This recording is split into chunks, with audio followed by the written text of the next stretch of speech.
మన నోటి నిండా ఎప్పుడు స్తుతి ఉండాలండి. మనం ఏ పని చేసినా దేవుని స్తోత్రాలు చెప్తూ, మనం జర్నీ చేసిన, ఇంట్లో వంట వండుకుంటున్న ఆడవారైతే, బట్టలు తుక్కుంటున్నా, ఏ పనిలో ఉన్నా కూడా ప్రభు నీకు స్తోత్రాలయ్యా, యేసయ్యా నీకు మహిమ కలుగును గాక. ఎప్పుడు ఎవరి నోట్లయితే స్తోత్రాలు ఉంటాయో వారికి చింతలు ఉండవు, వారికి కలవరం ఉండదు. నమ్మండి ప్రియులారా, నిజంగా తెలియని ధైర్యం మీకు దేవుడిస్తాడు. దావీదు అలాగే ధైర్యం పొందుకున్నాడు. ఎప్పుడైతే గొలియాతును జయించడానికి దావీదు వెళ్ళాడో, తన ఇన్నర్ ఫీలింగ్ గొలియాతు అంత ఉన్నాడు, నేను చిన్నగా ఉన్నాను అని ఇన్నర్ ఫీలింగ్ ఎక్కడో దావీదుకు ఉండే ఉండుంటుంది కదా, అవునా? ఎక్కడో దగ్గర దావీదు అనుకుని ఉంటాడు, అమ్మో గొలియాతు అంత ఉన్నాడు, నేను చూస్తే ఎంత చిన్నవాడిని.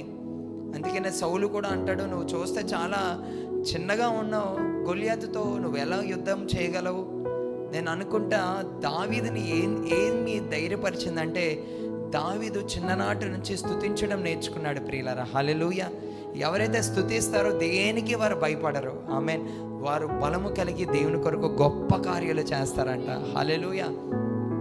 మన స్తోత్రాలపై ఆసీనుడైన దేవుడైన నువ్వు స్తుతించుచుండగా నీ స్తుతులపై, నీ స్తోత్రాలపై నా దేవుడు కూర్చుంటాడంట. అందుకనే దేవుని స్తుతిద్దాం, దేవుణ్ణి కనపరుద్దాం.